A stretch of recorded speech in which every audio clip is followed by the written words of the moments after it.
What's going on, guys, and welcome back. In just a couple of days, we're celebrating Marvel Snap's 1-year anniversary. We're going to recap the best cards to come out to the game, the biggest reworks, and everything about Year 1 in Marvel Snap. We're also going to be breaking down the Black Knight, who comes out Tuesday at noon. A new option for the discard archetype. Is he going to be dud or deadly? We'll break him down, the best combos, and what we think about the new arrival. And then lastly, we're going to break down the OTA, upcoming balance patches, Forge going down to a 1 cost. With that, we're going to rank the top 10 best 1-cost cards currently in Marvel Snap. We're going to talk about all that today and more on this episode of the Snapchat. And on this 50th episode of the Snapchat, as always, I am joined by Mr. Alex Kocha. 50 episodes, man, in 1 year this Wednesday of Marvel Snap. How we doing? I'm doing great, and it's been an absolutely wild year. This has been, without question, one of the most wild years of my entire life, and I have a lot to thank Snap for. Like, I mean, the community has been overwhelmingly generous with positivity on both of our parts here, and I just, looking back, it's been wild how far we've come, both as a podcast crew, but just as a game and a gaming community as a whole. Yeah, dude, it blew by, and, like, it's cool that my son was born right on it, so, like, I kind of have, like, it's crazy that he's turning 1, and then I also have Snap turning 1, and it's like these two giant things that changed my life are like going together in tandem. But yeah, 1 year Marvel Snap went quick, I would say, massively. 12 different seasons. We've got a lot to talk about today. We're gonna kind of bring up memory lane, right? Like, talk about some of those insane times that you can look back and be like, how did this last as long as it did? Between cards, metas, all that jazz. We also have the 1 year anniversary for Marvel Snap and what they're doing to celebrate. I'm going to hold you to it. Choose your own variant. Human Torch, Shang-Chi, or Ghost Spider. Which one are you picking, Alex? I am going to be picking Shang-Chi because I'm sitting on, I think, almost 1,500 Shang-Chi boosters because I've never liked a variant I have. Dude, I think Shang-Chi is going to blow it out of the water. I think that Shang-Chi is going to win by quite a... I could be wrong, but it looks early that Shang-Chi is going to have a pretty easy win. Yeah, one thing I will say, though, is I bet you animated the Ghost Rider and the Human Torch will look way better. Yeah, they probably I bet you they're nicer variants, though. Yeah, no, 100%. Well, Alex and I are both going to be streaming, and so you can get your Twitch drops there. We can see you guys on Wednesday, and dude, I'm excited to get back to live stream. It's almost like I've been off the horse for so long, I forgot how it's like. I know, it's crazy. I mean, we met with you live streaming. That's how we kind of first interacted, because so during the launch phase of the game, like I was watching content and stuff, and I'm like, man, this Cozy guy, like, this stuff is so good. Like, I thought your stuff was so good. And then when I saw you streaming on Twitch, I was like, I gotta rate him. I think this guy's like the best Snap creator right now, and I rated India. And then that's how we kind of hit it off, right? And then that was your last stream. It was like the launch day, and then you never streamed again.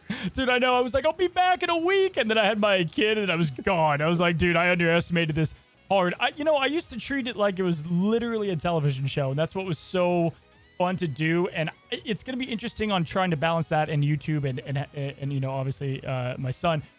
But I'm excited to be back, even for the Twitch drops here, and excited to see you guys and do stuff with you, man. We've got a couple of announcements that we can say maybe later at the end of this podcast. Anyway, man, let's go ahead and hop in. What are we breaking down on your side? We already know what we're talking about here. We'll be talking about Man-Thing. Now, Man-Thing did come out last week, and we'll be doing our little review and catch up on what our thoughts were on Man-Thing. We'll also be talking about a year of Marvel Snap and talking about the client and game improvements. Here, we're going to be talking about, the cards and some of our favorite memories of Snap in general. We're going to be talking about how the game has improved on my side there. And then finally, are Snap's big bads bad?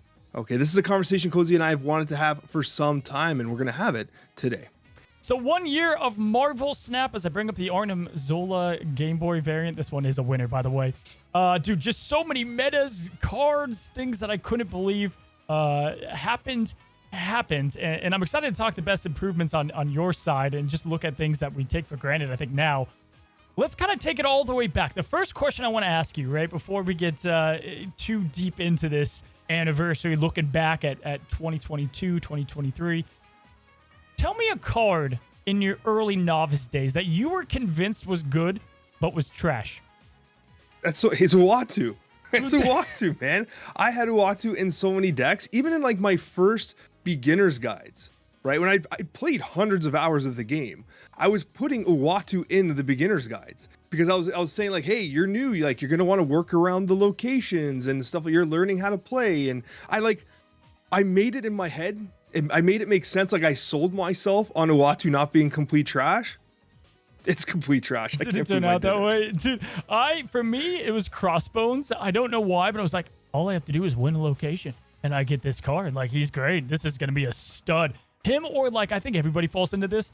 I thought Wong was the ticket to everlasting happiness. I thought Wong, like I'm unbeatable. Nobody can beat me as long as I've got the circle on my side. And do the on reveals, but that was definitely mistaken. It was a weird time for us because we played the beta, and then we had a slew, and when I mean a slew, like millions of new players coming in, 10 million plus, and we had to kind of like forget about Pool 3. We had to like erase all these cards that we got in our head and like take it, you know what I mean? And like our content and everything, we had to like bring it back to Pool 1 and 2, which was kind of cool because we knew some of this stuff to give advice on, and that's kind of where channels were going for. But it was a weird time, right? Like playing Pool 1 and 2 decks exclusively to make sure we made content for it. Yeah, it was hard because like everyone was in Pool 1 and 2, and then we were like way beyond that. And so what ended up happening was like we were playing Pool 1 and 2 decks on ladder against people that were like high collection level, high MMR, playing the most sweaty Pool 3 and above decks, like trying to absolutely smash us. Meanwhile, like I'm making a video how to win with the starter deck, and I'm literally using the starter deck, right? Yeah. It's like it was so funny, but at the same time, it's like that was, what? I just look back. I think about what it was like through the collection system, Pool 1, Pool 2, unlocking brand new cards. That was like peak Marvel Snap. Yeah, dude, for sure. The early days of like the way that you would unlock cards was like back to back to back. The pool system I also loved too because you knew when you were going to like finish Pool 1, going into Pool 2. Why they never told you were going into Pool 2 blew my mind. Like you had to like, oh, I got Bucky Barnes. I guess I'm in Pool 2 now, right? And then that kind of like dictated the way you played, the decks you played. I think that's what was so cool, and we weren't lost in the competitiveness all the time of it too, right? Like I think that was something special. Let's talk about the most busted cards to ever make it in Marvel Snap in year one. We're not talking beta. We're going to talk cards that existed post-launch, some of which I forgot their stat lines. Like I'm going to be honest, like Mr. Negative has been through the blender 19 times. I've forgotten like where he settled or where he came from. And I'll kick us off with the first one. I think the essence of somebody that came from launch, a true player. I could show two cards and they're going to be known as like, okay, those were obviously the best two. Obviously, the early love for 5'8" era. She was still 5'8", but Alex, what did she do for those that didn't play in that time? She pulled every single card that the opponent played. Basically, she just won the game. Like, that's what she did. She was the original Alioth. Like, oh, I have initiative. I guess you lose now. Like, that's exactly what Arrow did. It was wild. It was so ridiculous, man. And, like, for whatever reason, you can look back. She just, like, wasn't respected, too, like, for a little bit. And then finally, like, everybody caught on that she was cracked and ridiculous. And this is how you win. And then, Alex, can you take a guess? What's the other one that I'm going to bring up that's, like, the token early player broken card? If you're talking November, like I would say it's Thanos, but ooh, Thanos. Is that too late? No, I was gonna bring up OG Leader, right? And I think people forget he was a 6'4". I remembered his ability, but I was like, what was his stat line? And now that I think back of him being a 6'4", that would copy every card that your opponent played that turn. I can't even process how that was like a ship it decision. And it lasted till what February? On launch, I think that Leader was slept on. People weren't playing Leader, if I remember correctly. And then it kind of caught on. And then what happened is like its interactions were insane with initiative. Because like if you played like whatever you played, Leader would play the exact same thing with the inherent buffs that you had applied on your turn and then redo it. So like if you played Silver Surfer, Leader would get the Silver Surfer buffed cards and then play Silver Surfer again. I was like, who made this? Who designed this, right? Like, this is completely ridiculous. But like, there's been a couple examples of this where like we had broken ass cards that we had not quite identified as broken until like they just completely took over the game. Yeah. And I think Leader was one of them. I think it took us a month or two to kind of really heat up on Leader. I think what it was about him specifically is he got popular when we could bring up the next card that I'm going to bring up for sure. Is when Wave when Deathwave became an unstoppable force. So you guys, this is not that long ago, right? You get Death's number down. If you waved out, Death could be for free. She-Hulk could be free. But even before really that, even just the Death mechanic of it, Leader was becoming an answer to people playing Deathwave and just slamming insane power the last turn, limiting yourself, and then you just leader them. And it became... But then the Deathwave adapted. They put the Leader in their deck, and it became ridiculous. It was... That, to me, I think those were the cards that defined the early busted days of Snap. Yeah, for sure. Like it was borderline unplayable sometimes. There's that old saying, it's always Leader, right? Like at first I remember like doing math on things and be like, does this beat Doctor Doom? And then that changed to, does this beat Leader? Does it beat Leader? They're gonna Leader. Now it's, are they Goliath? Does this beat Goliath, right? Like there's always that turn 6 play that seems to be hanging over our heads all the time. Yeah. Right now it's Goliath, back then it was Leader. So give me another card. Talk to me. Go down memory lane. What are some other ones that you're like, dude, I remember those days of how good that card was and how long did it last? What one comes to mind? I think the thing you got to go back to is the arrival of like the first Series 5 cards, right? Yeah. You had Bast, Thanos, Galactus. In that batch there was Titania, I think, as well. I'm missing one. She-Hulk. Yes, She-Hulk was the other one. I think those were the cards. Talk about excitement in the game. She-Hulk was a 6'10", which is, I forgot she was a 6'10", but she came out as a 6'10".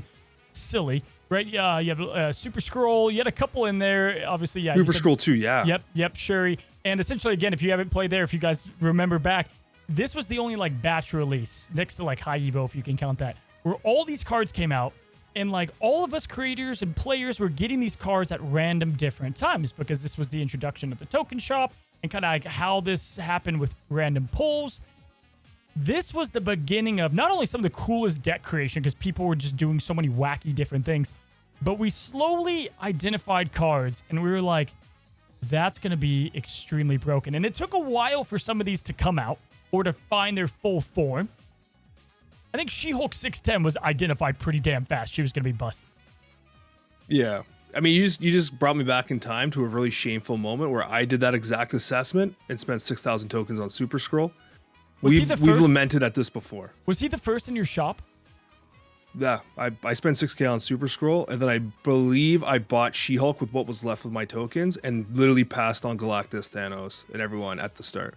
So I had Shuri as my first, I believe. I had Shuri as my first because I was like, how do I not buy this card? And for whatever reason, I was doing Vision, and back then, like, I was just like destroying people because no one had Shuri, and also like, what do you do about this card? But I wasn't playing her enough. I was like, oh, this is fun, but I could have had months of just like domination. But that takes us into December. Now, December season pass was what? Silver Surfer. This was the beginning of the first busted season pass card. We had Miles Morales, Black Panther, and then we go into Silver Surfer. Do you remember the deck that was like busted? No, I don't remember. Actually, right off the top of my head, no.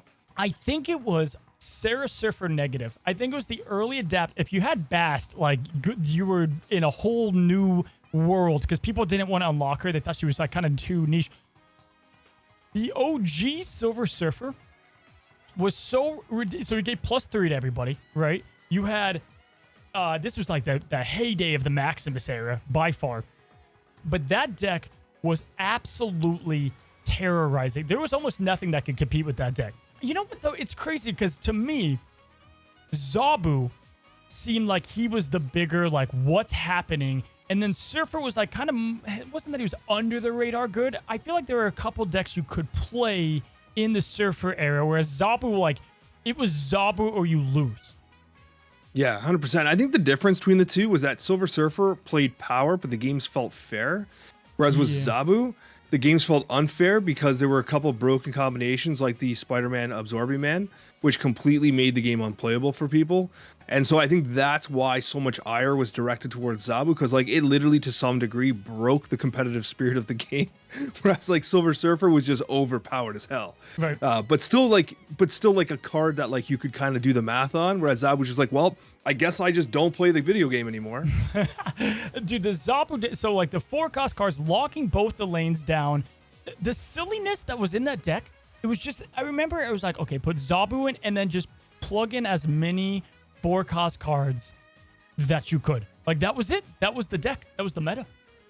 Yeah, no, it was, and they were at two costs. You could play 4 drops on turn 6 because Zabu discounted by 2. Absolute stupidity. Like, it was so ridiculous. Like, I go back sometimes in my head and I'm like, why didn't I take advantage of this more? Oh, like, no. Why did I not spam these decks? Because, like, as content creators, like, we play a ton of different stuff, all the time for, like, content reasons, stuff like that. It's just so we can have, like, engaging conversations on, say, a podcast where we're well-rounded with our knowledge. If I just spammed Zabu decks nonstop, my God, it's just crazy, eh? The pre-nerf Darkhawk, like the original form of Darkhawk back then, was so insane. Like, I can't believe that just was in the game with the Zabu at the time. But he came in December, and it was like it was like our first kind of like card per week thing. After that era kind of ended, we then entered Thanos, right? He was kind of the next wave to come in. Yeah, Thanos was the next wave to come in, and like, it's wild to think that he came out in November, and it took all the way into the new year, months in, to figure out like, wow, this card actually has a 60% win rate if you play it with Lockjaw. It's one of those, like, obviously, guys, like, why did we all not figure this out in November? Like, nothing changed, but like, literally the best deck in Marvel Snap just sat there undiscovered for like 4 months. No, isn't that I know. crazy to think about it? I know. And I was playing Thanos in any type of deck you could imagine, and I was like, oh, he's good. The stones are really good. We knew Lockjaw was a natural home for him, but it was like the Quinjet Vessel making the stones for free, cycling them out to get the effects twice, and then to get these like stupid busted cards at the time. With Leech was somehow involved in all that deck too. That was, in my opinion, if you look back between everything, the Zabu was tough to beat. That's up there. I think that might be one of the best decks of the year. I think Thanos, original Quinjet Thanos, is probably one of the best decks that Snap had.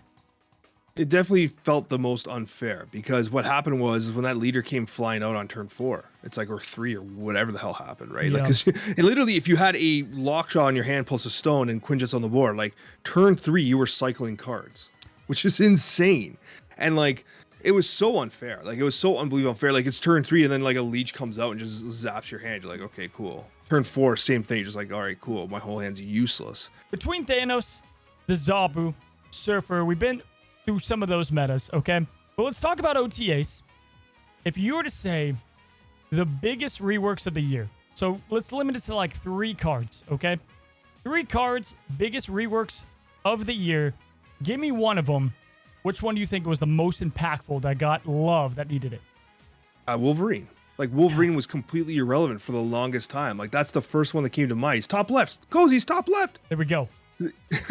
Yeah, Wolverine for sure was by far one of my favorite changes that they made. Like, it just, the reason why is because you took a card that never saw play, and then you made it fit not only decks, archetypes, and like made it actually a legit powerful card, but you fit the flavor of what Wolverine is as like a completely iconic X-Men. Like, my son, who's 4, and my other son, who's 2, both have Wolverine toys, and they love Wolverine. They absolutely love Wolverine. And he's so iconic. It was a damn shame that he was a horrible card in Marvel. He was terrible. Like, there was no, you were totally just huffing all the copium if you had him in your deck at that time. Like, there was no plausible reason. Him and Angel were like, you just don't play them both. Angel obviously hasn't survived to this day. Wolverine was definitely at the top of my list because now he's like irreplaceable in destroyed decks. So big time winner. Funny enough, this used to be like the ongoing joke that the devs just like love destroy. But if you're talking about reworks, let's kind of like zone in on him. Venom clearly being the second. In my, I don't know, is he the next biggest? He's up there as being a card that was stupid niche, and then just propelled to being played in every destroyed deck and being one of the best. There was a couple things I think happened there. First of all, the 2 extra power was huge, right? You went from a bishop stat line to like, 3/3 basically. But the other thing I think that happened was that Null dropped to Series 4.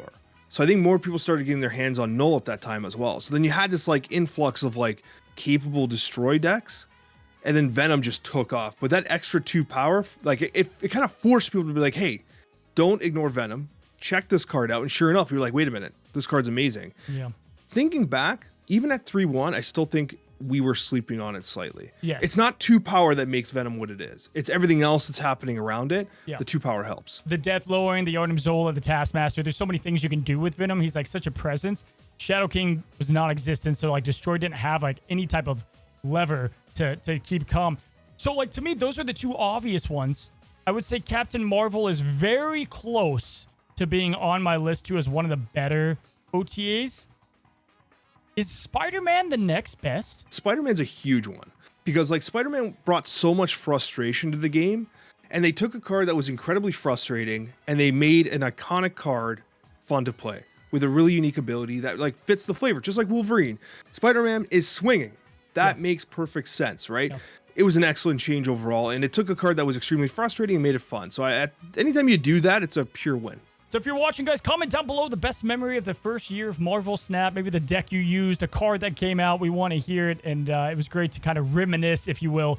But let's take it to the present, and that's going to be Tuesday at noon. We've got a brand new card coming out.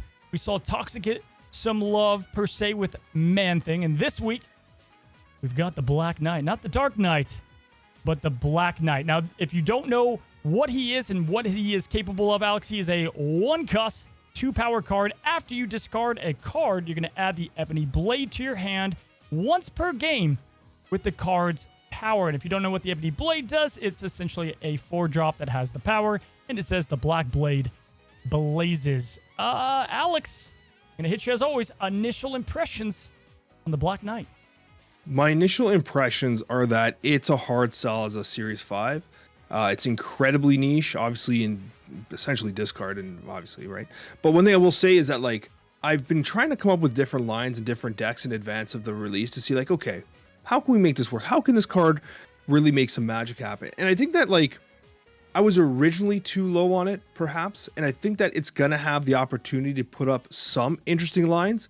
But overall, I still think it has challenges from not only a meta perspective, but I think challenges from like a line and play perspective that might hold it back slightly. I'm still conservative on it, but I see its potential. What would you say as an early star rating that you would give it? I lean towards like a 2. Yeah. No, I think that's honestly... Here's the thing. I think if I were to tell my review of this card, and I'm excited about him, talk about like a boom or bust, super fun card, like he's definitely going to have very interesting play lines. The way that he's played out and only being a 1-cost, technically, he works with discard and what it's trying to accomplish. So, like, I like that flavoring of him. I think he's going to work in the deck more so than something like Silver Samurai. My biggest worries before we jump into the combos and everything, I just want to get like right to the meat of it. I feel like his biggest weakness is he needs a lot of support. Not Spider-Man 2099 levels of support, but kind of he needs you to have the right draw with the right cards and the right things going on, right? I think we can both attest to that. The thing that worries me, though, is even in a perfect world, Alex, where you get everything you need.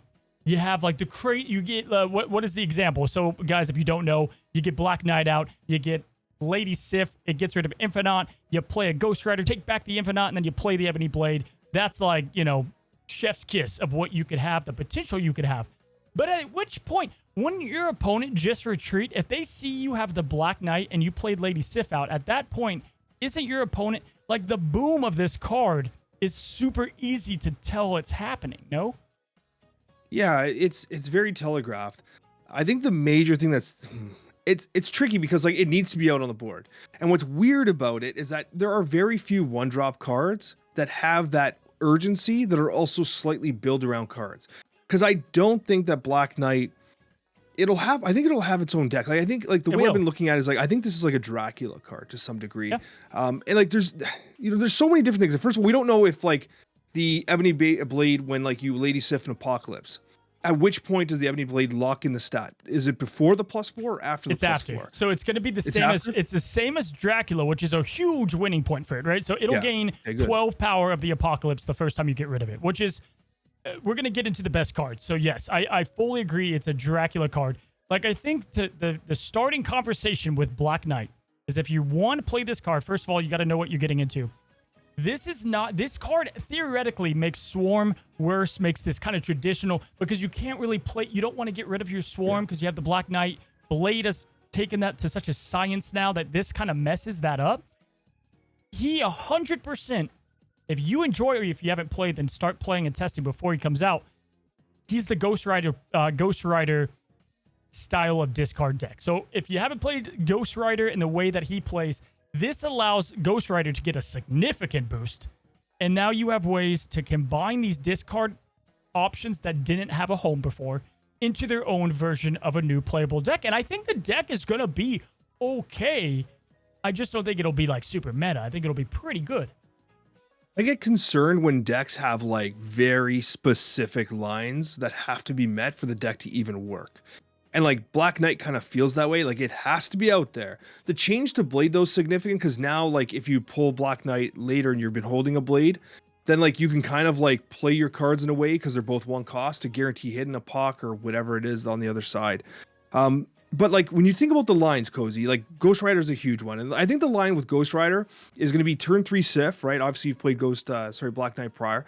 And then you're going to, let's say, hit an Infinite, right? So you got that 420 Ebony Blade. Turn 4, you can play the Ebony Blade down, right? So you got a 420 down.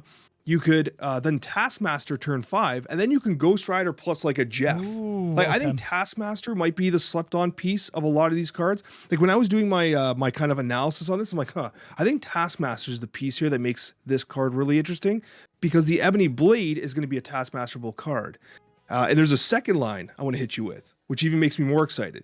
You could play you can play Lady Sif, discard the Infinite, turn 4 Shuri, turn 5. You play your Ebony Blade on the Shuri, and then you Taskmaster. It's a different style of Shuri-based deck. Yes, so that's the route that I was kind of going, was with the Zabu build of Shuri and having this Zabu 4-cost kind of build. Funny you say Task, because there's 2 cards that work with that. It's Taskmaster or Arnim Zola. For me, I was thinking, wow, this is the first time I can get a 20 power out in its own lane and Arnim Zola that with ease. Like, that was my process behind it. But it's the same as Taskmaster. I feel like Arnim it's just different, right? It's 5 and a 6 play, and you can do a lot of things kind of. Again, that's why I think the card has more combo options than people might think. Here's the deal. Let's get to the Zabu deck in a moment. When we're talking best cards with the Black Knight, the ones I think are going to shine, number 1, probably in my book, obviously we'll get to Zabu. I think APOC and Dracula will be that mix of the number 1 winners, because if your game plan is about just getting this guy huge, getting that card that is the Ebony Blade, and then you also have Dracula in hand as well, or on the board as well, and you're just building this up with Lady Sif and whatnot, I feel like that's a super strong deck, no? I think the deck is going to be, I don't want to say tricky to pilot, but I think you're going to have to know your snap lines. Because you have to snap early, because there's nothing more obvious than your opponent watching the Apocalypse tick up over and over again, which is what it's going to do in this style of deck. And so I think you got to know like what your hand looks like and snap early and often. That's kind of going to be the strategy here. I'm kind of excited too, because I'm going to be honest, man. Hella's fun. I think to my core, this makes Hella worse. Hella already wins the game she wins. Living Tribunal Hella is already so good in my opinion. I don't think this adds too much to Hella. And Apocalypse doesn't really belong in true Hella builds. I'm glad to have another APOC-focused deck, in a sense, right? Because to me, he's discard. He's like really what it comes down to.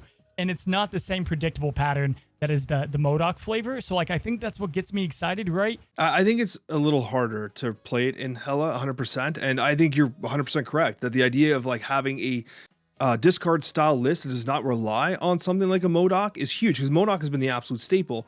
But like if you think about on reveal, you think about every single other archetype, you have these different closing lines, but discard has always been extremely consistent. We're like, well, if you're not playing the MODOK version, like what the hell are you doing, right? Yeah. And so it does open up a lot of opportunities from that standpoint, which I appreciate.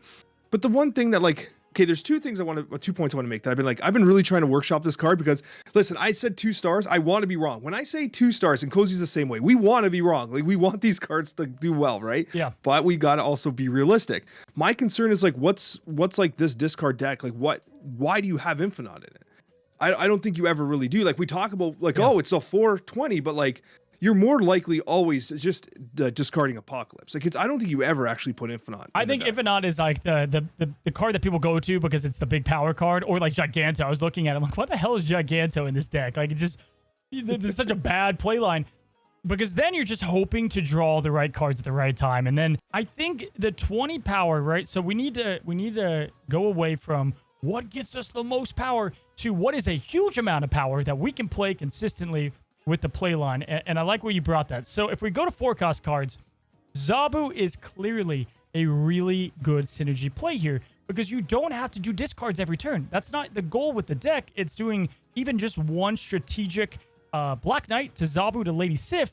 You now have your play lines, right?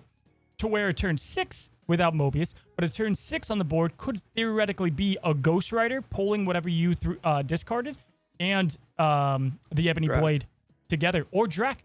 But the Ebony Blade at that point would also have that. It's a 4 cost, so it would go down to 3 as well. It's interesting because I feel like that's the play line that I would go for, or the Shuri build, which I'm sure we'll get to in a moment. But does that make sense? Like almost surprising with it. But what card are you using to get that power? Yeah, that's the thing, right? And I think it is always Apocalypse because I think that you're going to want Chavez in the deck because you want Black Knight pushed up forward by that 4 or 5%. Plus discard Apoc is always going to want to have, if you're running Dracula, you always want Chavez anyways. So like the deck starts to build itself, right? And then when you think about, okay, you want Ghost Rider, it's like you start to run out of space. And so like, again, I think that ultimately turn 6 is exactly what you've said. Like you have these multiple options, but it's going to be reliant on having Zabu on the board. But this is what gets me nervous too, because that means on 1 you're playing the Black Knight, right? On 2 you're playing Zabu. What's your play on 3? It has to be Sif, right? Like then what's 4? Like all of a sudden it's like, wait, all these turns are occupied and they need these draws, and that's what brings my star rating down. Because I'm like, man, I don't know about you. I play Mr. Negative. Mr. Negative is never. He's always at the bottom of the deck. Black Knight will always be on the bottom of the deck. He's going to be underneath Chavez. Where I think we can see some love here, if we don't do the Infinite way, we have obviously the APOC way. I do see Death being in this, even though it's not exactly the same, because she's so high and the way she costs is just different, the interaction of trying to get her to work. So I don't mind that. But honestly, the simple plan in my book is got to just be Black Cat. I think Black Cat, the 9 power, and she's a 4 cost, having the ability to throw her. So if you have Ebony Blade at 9 and you played it on Sherry, it's 18, then you can Taskmaster that. That's pretty good. I didn't consider Black Cat. I think Black Cat might be one of the best. It's kind of cool because you could play the Ebony Blade and also still play a Ghost Rider play, right? Like you can kind of like have your cake and eat it too, so to speak, right?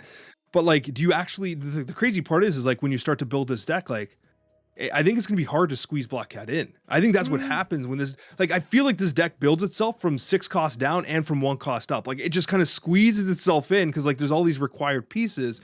And it's like, I think you end up in a situation like, who do I cut for Black Cat? I can't cut anybody. Yeah, when she got buffed, she was working pretty good with Ghost Rider because all of a sudden now you have, like, a really good forecast play with Black Cat, who knows?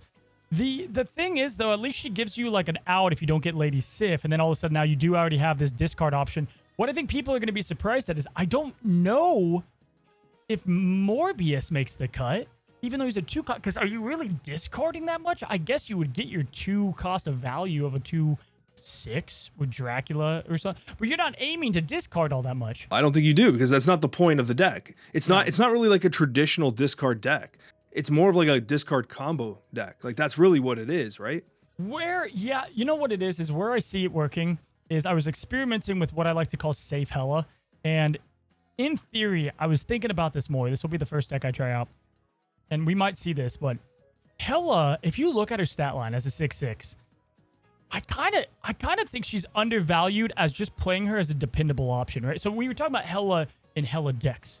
That's where I think Black Knight doesn't add value. Where I think she does is if you can simply just have Hela as a card that you're bringing back 1, maybe 2 cards, immediately she's going to have the value of a 6 cost and then whatever that power is that you bring back.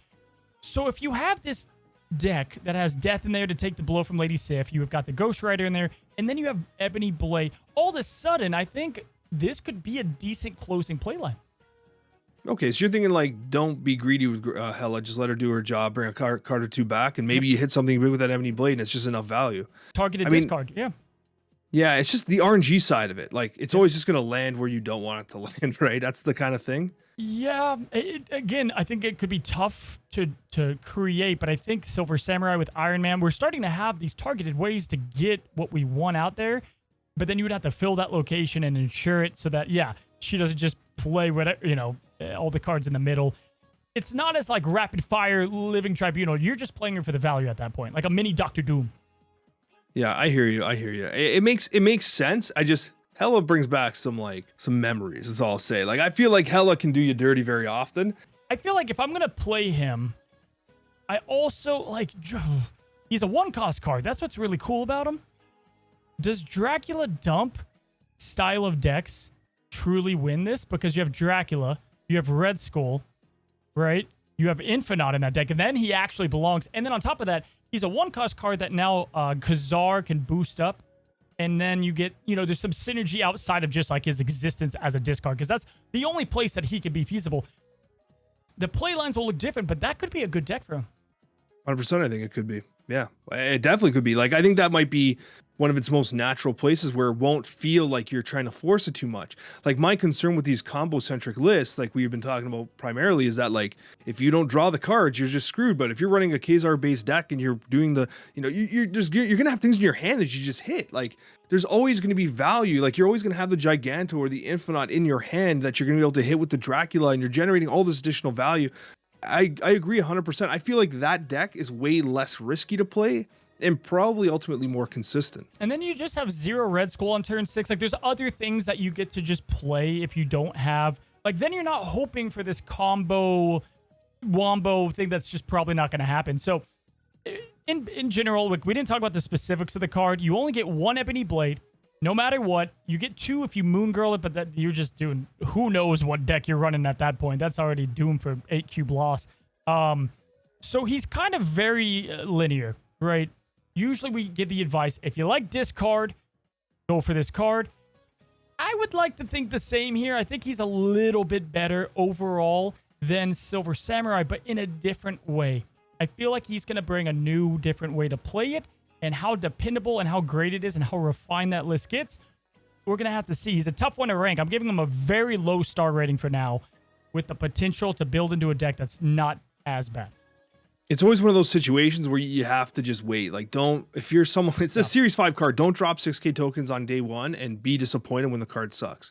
Like, wait a few days. I would wait till like Saturday night, wait till the weekend and be like, okay, 300 tokens. Do I want to spend it? Oh, look, these decks actually work. It's making my favorite archetype better. Let's go. Like, that's kind of when you make that decision, because other than that, like, it is incredibly niche. We're in meta where like Elsa Bloodstone can go in pretty much everything, and then you have this card which pretty much only goes one spot, right? So it's way more focused in. I'm surprised it's not a Series 4 card, honestly. Yeah, well, I'm surprised at a couple things are on the card, but like, who knows? Next day we could get a Gambit deck, and then all of a sudden Gambit has great value, and it all works. There's a lot to be built around with the card in general. I think I feel safe saying you could feel good to skip it. The cool thing is, Alex, is the Twitch drops, another plug, but we're just going to say it, happens that Wednesday. Card comes out Tuesday. So, like, everybody and their mother is going to be testing the ever-living crap out of this card. Like, we're going to find, truly, if this card is good, because that's going to be a large play of it. And we're going to talk about Man-Thing on your side, but I do think that he's coming out in a better time in meta than Man-Thing did in his own, right? I think at least he's got a better chance out there with these discard decks. Let's go into our last topic, Alex, and that is the OTA. We finally got a spicy OTA. I thought it was a pretty good one. We had a good amount of cards get touched up. To bring it on screen here, we had White Tiger get an additional boost to the Spirit Tiger. We had Black Widow get a -1 on her Widow's Bite. And then we had Forge go from a 2-cost to a 1-cost. And then we had, obviously, Alioth and Sherry take a nerf. Let's start with the nerf side of things, man. Alioth. Do you think this solved it? We said 6-4. I said 6-4 for the psychological effect. They doubled down and went 6-3, and they ended up making the Doctor Doom thing work. We've got a new way to... I don't know, dude. I think this was a pretty good change. I'm still seeing them plenty, but I think this was a good change. It's a good change. It's what had to happen. It needed to get nerfed, but like it's still Alioth. It still does exactly what it does. And like, every single turn 6 is, does this lose to Alioth? How do I mitigate Alioth? Every single turn 6. Like, the way you know that a card is really, really probably overpowered is when it's finding its way into archetypes that it feels like it makes no sense in. Like when a Patriot deck is running Alioth, you're like, but why? Yeah. Right? Like because it just wins the game. And that's kind of where it's like, okay, maybe this card's OP. It's a good change. Is it done? I'm not sure. I'm Yep. not sure how I feel about it. Well, White Tiger was a joy to go back to that era. Like, just an absolute joy. I was just going nuts. I think legit my stats on Untap was 21-3 with the deck the first day it came out. It was like nobody was playing Cosmo. Cosmo's kind of creeping back out now because of this deck that was easy to win with. I mean, gonna be honest, like, it wasn't all that complicated. It's like a +4 buff per se, and then you also had Black Widow. But the subject is one cost cards and ranking the top 10 and Forge. And so we bring this on purpose because Forge is a one cost. We're going to rank them together. And with that, we're going to rank our top 10s. As always, guys, we don't know each other's top 10 list. I felt like one cost wasn't the hardest we've done, but wasn't easy per se. It was nowhere near as hard as two cost. I know 2 costs was really hard, but I'm still interested in this list. I think we're going to have a couple of disagreements, which I'm honestly looking forward to. I want to insult you in some way with my placements. And if I don't, then I've failed in my task. Hit me with your number 10. Number 10, I'm going to be going with Zero because Zero is one of the highest win rate cards in Marvel Snap. I think it's in one of the absolute best archetypes in Marvel Snap. I think that it's a card that low-key, quietly is one of the best one-drops in the game, but it doesn't get the respect. This was like an honorable mention top 10 because like I didn't have to include this in my top 10. I don't think anybody would have batted an eye if Zero wasn't in my top 10. But this is an extremely high impact card that people don't really think about often. So I wanted to give it a little bit of real estate here in my top 10. I respect that you did that because he is like playing him with Lizard, Typhoid, Sentry, Atuma, Destroyer, Red Skull. Man, I just named how many, right? Like, yeah, blatant value. Great value there for one simple cost. I used to love playing him on turn 5, and then like turn 6, you could start it, and then you just go like buck wild. And then obviously the best opener pretty much to the day still is playing Ebony Maw right after him. I mean, just crazy amounts of power. Sauron maybe hurt him a little bit, but still, don't forget Zero. I like that. I'm happy that you brought him up. Just as you said Zero, I have one that I was a little shocked that I included in mine, but I honestly think he's not getting played enough. I think Spider-Ham makes my cut. I think he makes my cut at number 10 as the 10th. It was sad because I had to leave one off that I enjoyed a bunch, but I still think that the disruption that Spider-Ham does alongside Shadow King is awesome. The only thing I don't like about him and why I almost left him off, and he still arguably doesn't deserve to be on here, is because of Mobius. Mobius allows it to be a free play card, and that is just, it's weird, man. It's a weird interaction that's tough to balance. Yeah, huge fall from grace, unfortunately. Like, this card was one of the most OP cards in Marvel Snap for the longest time. Not the longest time, a couple months maybe. And then it got nerfed hard. Hit me with number 9. I think I have a pick. I'll be interested if it makes your personal top 10. So my number 9 is a card that I think is being completely disrespected right now. It's Nova. I feel like as a one drop, like it puts out so much value. It's still not seeing play. I love the idea that like with Nova, like Killmonger, which is just such a natural inclusion, incredible tech piece. People aren't playing armor. Like they're not playing armor at all. They're playing these Elsa decks. How many Elsa decks have armor? Very few of them. There's like, it's the greediest crap I've ever seen. And when you play that Nova, you send a message. You say, you don't have armor. You're going to get punished. And I'm going to put up like a 1/8 worth of value on this board on turn 6. So get ready. Yeah, I was playing him a lot in that Surfer deck I talked about last week. I did end up cutting him because, like, it just feels like there are easier... Like, Elsa just gives so much power now in the way that you get to abuse that. But, man, having that card, if you can play it and line it up right, it is... I love it for lockdown decks. I love being able to... if they have a lockdown deck and they play Storm, it's like, okay, I'm going to boost up those cards another way. It's one of the few ways you can do that. And so, for that reason, I like Nova. My number 9... is none other than Blade. I think the new Blade dude is legit. Like, straight up, this guy in a deck that has been refined always gets his value. You can play him after Dak and Duck, and you can play Apoc Swarm. He feels so good with the little bit of targeting they gave him for a one-cost drop. Is honestly one of the sleeper best risers with a recent OTA. I think Blade is tremendous. He didn't make mine, but you are right. In terms of like changes, he has felt very significantly different than the past. Blade was a meme before, a complete meme, always discarding Hela, right? And now it's actually like, you can make a plan around how you're going to play Blade, and it actually is an effective piece, especially since cards discard and then repopulate, right? So like it's a very natural inclusion and discard, which was never the case before. And as a one cost, you can slide it and slot it into turns where you're not as mana efficient. Number 8, Alex. Okay, number 8 for me is a product of the current meta. It's Nightcrawler. Nightcrawler comes in at 8 for me just because it's just a damn good card. It's doing what you want it to do right now with Elsa Bloodstone. There was a point in time where it was seeing almost no play. Really wasn't. And then now it's making a bit of a comeback here. It works with Angela, it works with Elsa. It's just a damn good card. I like it a lot. Some of the best variants in the game, too. I got to say, all of his variants are cool. They feel great. Killmonger was way too prevalent, and that kind of hurt Nightcrawler a lot. I agree. I actually have him here, exact same spot. I think Nightcrawler is in a great spot. Right now with Elsa, he's in a fantastic spot, but on top of that, the Angela, the move deck, the Kraven, he could go even higher right now with where everything's at. I think we could have both put him up higher, but there's kind of more cards that do more per se. And so that's why I have him with you together. I'll kick us off on the next one, man. This is where I've got Snowguard, and it felt a bit weird having her so low after I had her as one of the best cards in the game. After playing her a while now, what she does is great for Loki, Devil Dinosaur, Collector. Very cheap, very efficient. I still get good use out of the Hawk and or Bear. Like, I can squeeze my way into winning games, and so I do enjoy that. Do you have her higher on your list? No, I don't have her on my list. Okay. I have her on one of my honorable mentions I wanted to bring up, but I held it back. I was going to say Snowguard, but I think Cozy has it. It's, you know what it is? I think Loki got hit so hard with Mobius. It's still good. Like, it is still a good deck, but for me, Snowguard is still very much a Loki card. I tried to make it work in other decks, and it does work, but the changes they made to the 2 tokens, I feel like actually hit kind of hard. Like, I feel like the cost increases feel way worse than they should be. They do. I think what I like about it is, like, the reason I put Magic in my On Reveal deck the other day was, like, people are not respecting locations once again, right? And so it's like having a way to have the Hawk ruin Limbo or ruin these locations quickly or get the advantage on Shuri's Lab is still, like, niche enough, and I've used it enough to have that in the toolkit. And I'm going to be putting her in decks that, profit off her in different ways. But yes, I think, discard, she can give you more options. I think she's good. What is your number 7? Is Deadpool. This is where I threw Deadpool. Okay.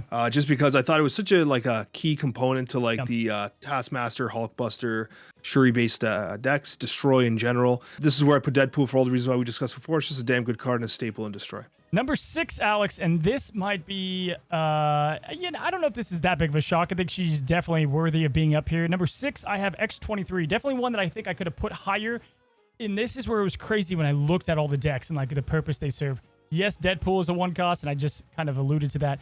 But the role X-23 plays in the ramping, I've gone against it enough to be like, damn, okay, this is making an impact, and it's something to fear for sure.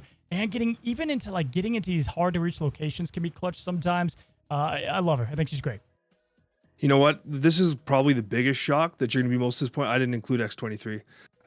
Although I respect what she does for Destroy, the way, for me, when I'm playing Destroy and I'm playing Venom, she always ends up bouncing into my Zola lane. I'm like, I get just like, how dare you? Yeah. I think that, like, it's a meticulously well-designed card.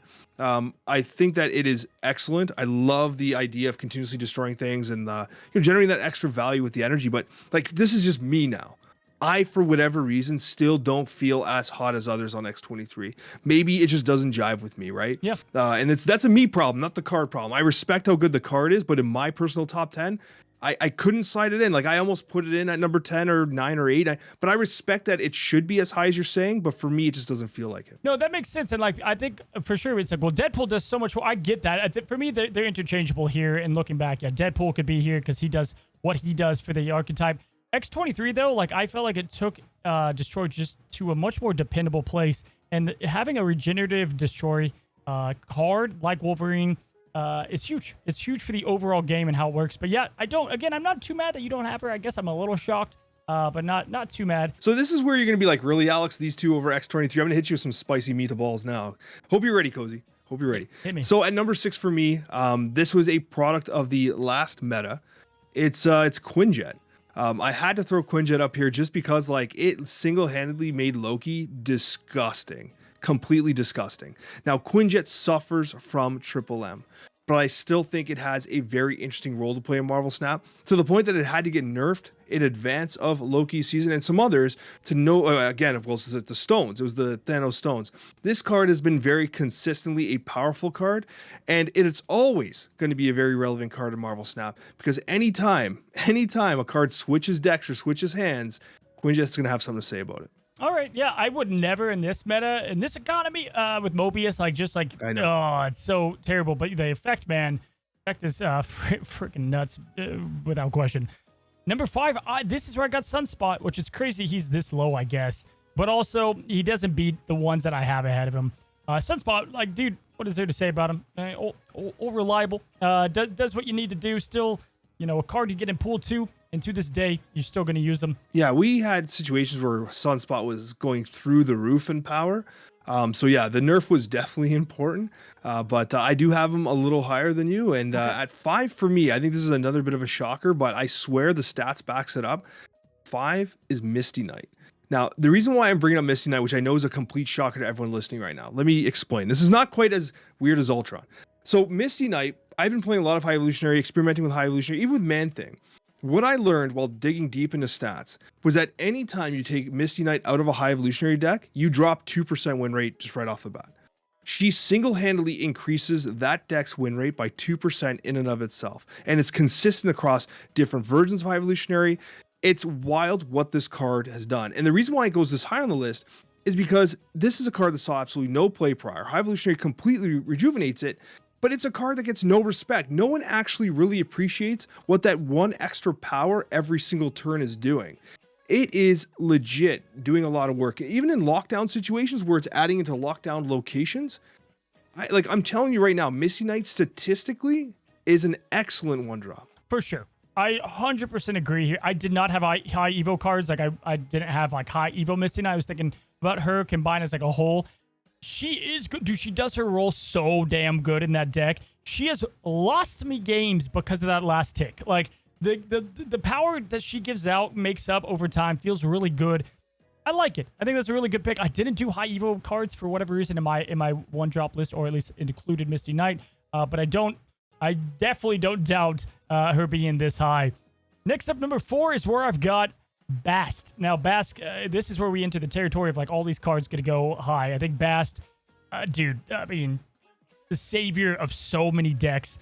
The kind of the engine behind how a lot of these competitive decks are working. Bast is irreplaceable. It's an irreplaceable card at the 1-drop. Iron Man, Hood, do I need to go on? Bast easily is this high. Yeah, Bast is a great card. And actually, while you were talking, I was thinking to myself, if I could redo this list knowing, I'd probably put Bast in where I have Quinjet, honestly, because I don't have it in my top 10. Oh, wow. I have other cards in my top 10, yeah. So, but I do agree. I actually think this is a miss on my part, to be honest with you. Not including Bast is a definite miss on my part, because I do agree with what you said. Like, it does something that's irreplaceable in Snap. Like, there's no card that does what Bast does, and I think that definitely elevates it. Yeah, 100%. What is then your number 3? We're at number 4 for me now. Yeah. My number 4 is where I have Forge, the newly changed Forge, because I think that like it works as a great combo piece. I think yes, you're losing some of the power, but its ability to be slotted in as a combo piece is actually pretty damn solid in a wide number of decks. And it's not quite doing what it used to do for like Brood, but you still get like now combinations with the Shuri and the Kitty Pryde. You're getting combinations with Deadpool, and it's much more natural to fit in. It feels like a much more fair card. But I've been having a lot of success with it. I really like the Forge change. Yeah, I've got him at 3. I think, dude, Forge wasn't even that bad before his buff. A 2/1 that gave +2. He wasn't that bad. He was good. He was not that great, right? He wasn't insane. We now have that Forge as a 1-drop. Like that. Like, to me, I think Forge is fantastic. I think he's so good. This guy, man, outside of the one deck of the like linear Brood and the Absorb, man, he is working in his role almost better. Like, it's almost a buff in different ways. I think Forge is awesome. He's still not in my brain like a traditional 1-cost card, but like I love that because I was playing different decks and I was like, oh, like Surfer, I was like, oh, I can throw Forge in for a 1-drop. Like, dude, this is awesome. Lady Deathstrike and Destroy and Bounce decks, and I really like what they did with Forge. I think he's arguably one of the best in the game now, and he could continue to go higher, man, for sure. At number 3 is who for you? Sunspot. This is where Sunspot comes Okay. in. So 3 for me, Sunspot, for all the reasons why we talked before. Incredibly versatile. So 2 and 1. We got the same 2. What order do you have? Is Kitty Pryde number 1 for you? You always make me nervous. I'm like, my number 1 is gonna be Elektra or something, and you're like, what? No, mine it's Kitty Pryde 1, Nebula 2. Yeah, for me. exact same thing, right? Like, Nebula obviously is getting the respect she deserves. Go look at the meta list. It's everywhere. She's played all over. She is such a pain in the butt. Takes away what you want to do. If you want to play a combo list, you can't, because then she's ticking up. What do you do about that lane? You're not going to win the Arnim Zol. There's so many things that she messes up. She's a control card through and through. Kitty Pryde, people already know how good she is, dude. Not a lot I have to say other than these are clear-cut, the 1 and 2. Yeah, I love the control, the soft control that Nebula provides. I think that's really, really cool. I almost put Nebula above Kitty Pryde, by the way. Yeah. It was close. It wasn't as clear-cut as it could be. Without Elsa, Kitty Pryde falls significantly, right? Yeah. Elsa is really elevated, but it's still, like, there's still decks that, like, obviously Kitty Pryde's still good. It's still just, it's the best one drop in Marvel Snap, right? But I really do like Nebula, and I feel like people are more likely to complain and, like, talk about Kitty Pryde in a negative context. I don't hear complaints about Nebula. It feels like a very fair, good card. No, I agree, man. I honestly, Forge, I was even considering, I'm like, man, he could be up here too. Like, he's just so good. So right now, the 1 and 2 costs are probably the most perfectly, like, designed at the moment. There's a lot of options, a lot of ways to play, a lot of synergy, a lot of, like, good archetype cards. And I'm excited to continue to see that as we kind of, go through all the costs throughout the year. But either way, man, definitely a little bit of a tougher top 10. I think there are some that could, be up there. Echo. I think Maria Hill is interesting now. M'Baku. Yeah, dude. Yeah, M'Baku. Golly, dude. That card's terrible. Number 50. This is the 50th episode. We have 2 more Snapchats left. We have a special guest for one of those, and the other one, Alex and I are going to be doing live on stream. We're going to be doing the Snapchat live. We're going to do answering questions and mailbags and just great subjects and doing what we do. And dude, I'm amped. I could not be more excited to do that next week. So we'll both put announcements out on our social medias. We'll talk about it on Twitch on Wednesday, which we'll see you guys there. As always, another great episode of Snapchat. Check out Alex's topics to break down even further. We've got more anniversary, look back on the first year of Marvel Snap and the biggest improvements that we saw. And then, of course, our big bad. That's the subject I'm looking to the most, buddy. You guys have a good one. Have a great one. And as always, until the next one, happy snapping.